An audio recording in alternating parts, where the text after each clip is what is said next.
क्षेत्रवाद के, बिना भाई भतीजावाद के, बिना परिवारवाद के आज हमारी सरकार ने, भारतीय जनता पार्टी की सरकार ने प्रदेश को आगे बढ़ाने का काम किया है। इससे पहले की सरकारें क्षेत्रवाद का शिकार थी और आज हमारी प्रदेश ने सबका साथ, सबका विकास और सबका प्रयास को लेकर के पूरे हरियाणा प्रदेश के अंदर एक सार जो यहाँ पर डेवलपमेंट की है, जो विकास किया है, उसमें हरियाणा प्रदेश के हर कोने के अंदर पंचकूला से लेकर पलवल तक, फरीदाबाद से लेकर महेंद्रगढ़ तक पूरा विकास हर विधानसभा क्षेत्र के अंदर हुआ है। आज पंचकूला के अंदर भी आप सबके आशीर्वाद से लगभग एक विधानसभा में 5,500 करोड़ रुपए के विकास काम, जिसके अंदर आदरणीय नरेंद्र मोदी जी का विशेष यहाँ पर हमें आशीर्वाद मिला, क्योंकि आदरणीय मोदी जी का विशेष जो आशीर्वाद पंचकूला में वो 5 साल रहे। इसके लिए हमारे कई जो केंद्रीय स्तर के प्रोजेक्ट पंचकूला में आए और आज जिस प्रकार से पंचकूला के अंदर विकास हुआ है, आज पंचकूला की जनता जानती है।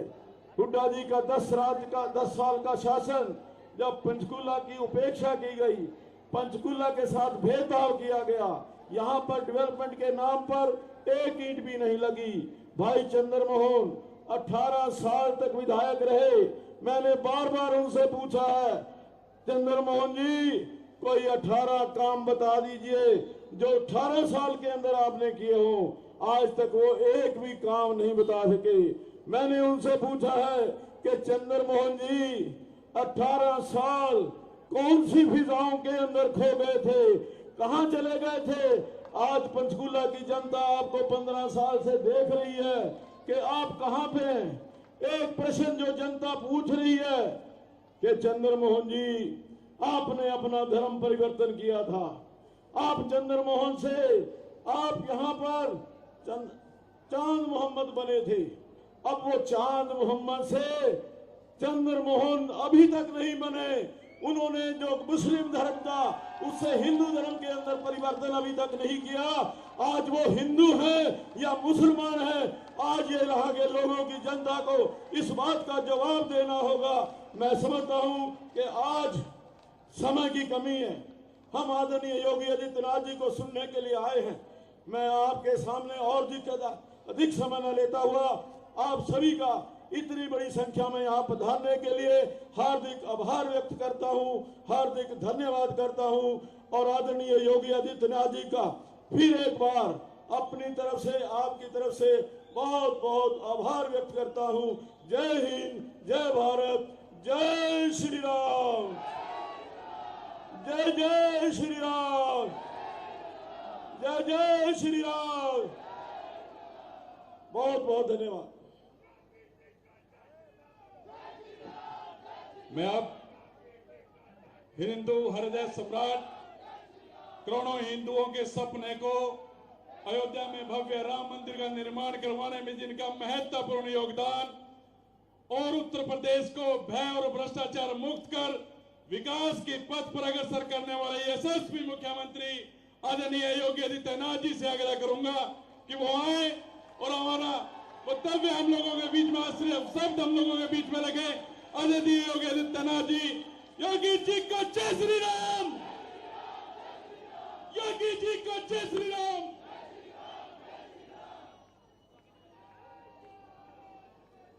भारत माता की, भारत माता की, भारत माता की, मनसा देवी की, मनसा देवी की, मनसा देवी की कृपा भूमि पंचकुला के म्यारे प्यारे और न्यारे बहनों और भाइयों ने राम राम।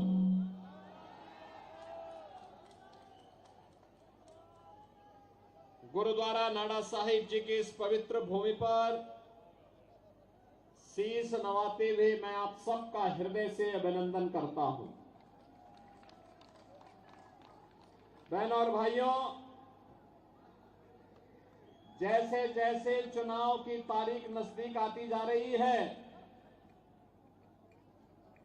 कांग्रेस के हौसले पस्त होते जा रहे हैं और अब उन्हें एहसास हो गया है कि हरियाणा में उनकी दाल नहीं गलने वाली है। यहां की माताओं बहनों ने एक नारा दिया है कि मेरा हरियाणा नॉन स्टॉप हरियाणा। हरियाणा का विकास ऐसे ही नॉन स्टॉप चलना चाहिए। तीसरी बार फिर से भारतीय जनता पार्टी को मौका मिले और यही आह्वान करने के लिए मैं आपके बीच आया हूं कि भरोसा दिल से भाजपा, भरोसा दिल से भाजपा। मंच पर उपस्थित हरियाणा विधानसभा के माननीय अध्यक्ष और आपके लोकप्रिय विधायक और वर्तमान में प्रत्याशी श्री ज्ञानचंद गुप्ता जी, कालका विधानसभा क्षेत्र से भारतीय जनता पार्टी की लोकप्रिय प्रत्याशी श्रीमती शक्ति रानी शर्मा जी, हिमाचल प्रदेश के हमारे पूर्व मुख्यमंत्री माननीय श्री जयराम ठाकुर जी,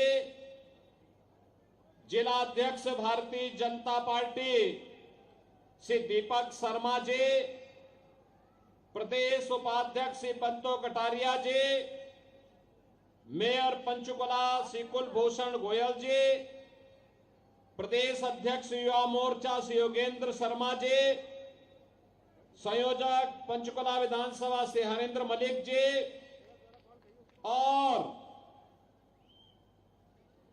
जिनकी आवाज ने पूरे देश और सनातन धर्मावलंबियों को अभिभूत किया, जो राम को लाए हैं,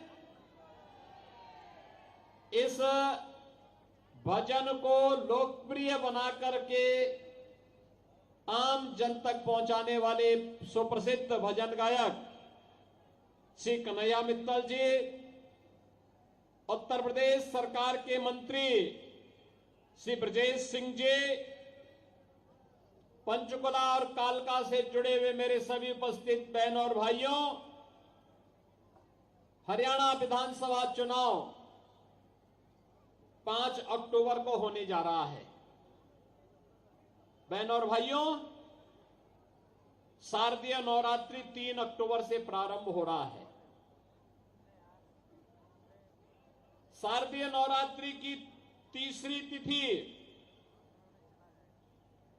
हरियाणा के भाग्य को बनाने वाली तिथि साबित होनी चाहिए। और याद रखना, जगत जननी मां भगवती लक्ष्मी वह कमल के फूल पर ही विराजमान होकर के सुख और समृद्धि की अपना अनुकंपा बरसाती है। और इसीलिए आपसे आह्वान करने के लिए मैं आया हूं। ये डबल इंजन सरकार का महत्व क्या होता है? अगर इसका महत्व देखना हो, 2 घटनाओं से आप आसानी से समझ सकते हैं। एक, अयोध्या धाम की धरती से मैं यहां पर आया हूं। अयोध्या का नाम लेते ही यहां पर सभी राम भक्तों के मुंह से जय श्री राम का नारा निकल पड़ा। बहनों और भाइयों, 5 सदी के बाद, 500 वर्षों के बाद अयोध्या में रामलला अपनी पावन जन्मभूमि पर फिर से विराजमान हो गए हैं। मैं केवल एक बात पूछना चाहता हूं, अगर उत्तर प्रदेश में भारतीय जनता पार्टी की डबल इंजन की सरकार नहीं होती तो क्या ये काम हो पाता? क्या ये कांग्रेस कर पाती? क्या कांग्रेस तो कहती राम हुए ही नहीं, ये तो राम पे विश्वास नहीं करते, ये कृष्ण पे विश्वास नहीं करते। इनको चाहिए, कहते हैं कि राम के लिए भूमि नहीं होनी चाहिए, कृष्ण के लिए भूमि नहीं होनी चाहिए, भूमि तो केवल वक्फ बोर्ड के लिए होनी चाहिए। और इसीलिए इन्होंने चांद मोहम्मद को टिकट बना करके पंचकुला को लूटने के लिए भेज दिया है। बहनों और भाइयों, ये बदनसीब है कांग्रेसी लोग जो अपनी विरासत को ही भूल गए हैं। राम को ही इन्होंने भुला दिया है, कृष्ण को भुला दिया है, तो भगवान राम ने भी और भगवान कृष्ण ने भी इनकी तरफ से मुंह फेर लिया है। कहो जाओ, अपनी दुर्गति को प्राप्त हो जाओ। और इसीलिए आज मैं आपसे कहने के लिए आया हूं कि कांग्रेस को भी, देश ने भी, हरियाणा ने भी और यूपी ने भी 60 वर्ष से अधिक समय तक शासन करने का अवसर दिया था। प्रदेश में भी और केंद्र में भी उन्होंने राम जन्मभूमि की सुध नहीं ली, आपके विकास की सुध नहीं ली, आपके लोक कल्याण की सुध नहीं ली। ये केवल अपना भरते रहे, अपने परिवार के नाम पर करते रहे, बाकी किसी के नाम से इनको कोई लेना देना नहीं था। लेकिन बहनों और भाइयों, जैसे ही 2014 में मोदी जी देश के प्रधानमंत्री बने, 17 में मोदी जी के आह्वान पर यूपी के अंदर सरकार बनी, अगले 2 वर्ष के अंदर, मात्र 2 वर्ष के अंदर डबल इंजन की सरकार ने 500 वर्षों की समस्या का समाधान कर दिया और अयोध्या में रामलला का विराजमान हो गया। यह है डबल इंजन सरकार की ताकत। डबल इंजन सरकार की ताकत दूसरी क्या हो सकती है? कांग्रेस ने दंश दिया आतंकवाद का, नक्सलवाद का, अलगाववाद का, अराजकता का, महंगाई का, भ्रष्टाचार का, भाई भतीजावाद का, क्षेत्रवाद का, जातिवाद का। भाजपा ने नारा दिया राष्ट्रवाद का। भारतीय जनता पार्टी ने कहा सबका साथ सबका विकास। भारतीय जनता पार्टी ने कहा था कश्मीर के लिए एक देश में 2 प्रधान, 2 निशान और 2 विधान नहीं चलेंगे, नहीं चलेंगे। और बहनों और भाइयों, भारतीय जनता पार्टी का जो आह्वान था, आज उस आह्वान के रूप में आप देख सकते हैं कश्मीर में धारा 370 समाप्त हो गई। कश्मीर में धारा 370 समाप्त। कल कश्मीर, जम्मू कश्मीर विधानसभा का अंतिम चरण का चुनाव है। अभी 3 दिन पहले मैं स्वयं जम्मू में था। जम्मू एयरपोर्ट पे मैं गया तो एक आवाज आई कि राम राम साहब, जो कि मेरा कोई परिचय था नहीं, तो मैं सीधे जा रहा था। तब तक आवाज आई फिर कि योगी जी राम राम। मैंने देखा तो एक मौलवी थे। मैं भौचक रहा तो मैंने पूछा, मैंने कहा भी क्या यहां पे सभी मौलवी राम राम का ही संबोधन करते हैं क्या? तो मुझे एयरपोर्ट के एक अधिकारी ने कहा, नरी साहब करते नहीं थे, अब करने लग गए हैं। मैंने कहा क्यों? कहा ये धारा 370 को हटाने का इंपैक्ट है और इसीलिए मैं आपसे कहने के लिए आया हूं, भारतीय जनता पार्टी जितनी मजबूत होगी, भारत उतना मजबूत होगा। भारत जितना मजबूत होगा, आप उतने शक्तिशाली और सामर्थ्यवान बनेंगे। और आप जितने सामर्थ्यवान बनेंगे, उतना ही भारत के अंदर हरे रामा हरे कृष्णा की गूंज होती हुई दिखाई देगी, हर गली, हर मोहल्ले, हर गांव, हर शहर में। बहनों और भाइयों, यही कहने के लिए मैं आया हूं, डबल इंजन की सरकार गारंटी है विरासत के सम्मान का। डबल इंजन की सरकार गारंटी है विकास का। डबल इंजन की सरकार गारंटी है लोक कल्याण का। याद करिए, कांग्रेस के समय में किसान आत्महत्या करता था, नौजवान पलायन करता था, गरीब भूख से मरता था, बहन और बेटियों की इज्जत सुरक्षित नहीं थी। और आज कमबख्त पाकिस्तान भूखों मर रहा है, भीख का कटोरा लेकर के दुनिया के अंदर जाता है, कोई पूछने वाला नहीं। और मोदी जी के नेतृत्व में भारत 80 करोड़ लोगों को फ्री में राशन की सुविधा का लाभ दे रहा है, 60 करोड़ लोगों को 5 लाख रुपए की आयुष्मान भारत की सुविधा का लाभ दे रहा है, 5 लाख रुपए प्रतिवर्ष स्वास्थ्य बीमा के लिए, कहीं भी जाइए उपचार करा के आइए। 12 करोड़ किसानों को किसान सम्मान निधि का लाभ, करोड़ों स्ट्रीट वेंडर को प्रधानमंत्री स्वनिधि योजना का लाभ, 10 करोड़ गरीबों के घर में रसोई गैस का सिलेंडर, 12 करोड़ गरीबों के लिए शौचालय का निर्माण और 4 करोड़ गरीबों के लिए मकान बनाने का काम ये मोदी जी के नेतृत्व में भारतीय जनता पार्टी ने किया है। बहनों और भाइयों, हाईवे 4 लेन के, 6 लेन के, 8 लेन के, 12 लेन के, मेट्रो, रैपिड रेल, बेहतरीन air connectivity, IIT, IIM, AIIMS, ये अब नई पहचान बन रही है नए भारत की। 1 डिस्ट्रिक्ट 1 मेडिकल कॉलेज, हर घर नल की योजना, ये सभी तो किसी का चेहरा देख करके नहीं, सबका साथ और सबके विकास के भाव के साथ भारतीय जनता पार्टी ने किया। बहनों और भाइयों, यहां पे हमारे पूर्वांचल से बहुत सारे लोग होंगे, वे जानते होंगे पहले जब वे काम धंधा करने के लिए आते थे, उन्हें घर की चिंता होती थी। घर की चिंता इस बात को लेके होती थी कि पता नहीं कौन घर में कब्जा कर ले, कौन जमीन पे कब्जा कर ले। लेकिन पिछले 7.5 वर्ष के अंदर उत्तर प्रदेश के अंदर जिस भी माफिया ने कहीं पे कोई कब्जा किया है तो खाली हो चुका है, स्वयं खाली हो गया। इससे पहले कि वहां बुलडोजर चलता हो, स्वयं खाली होके भाग गए।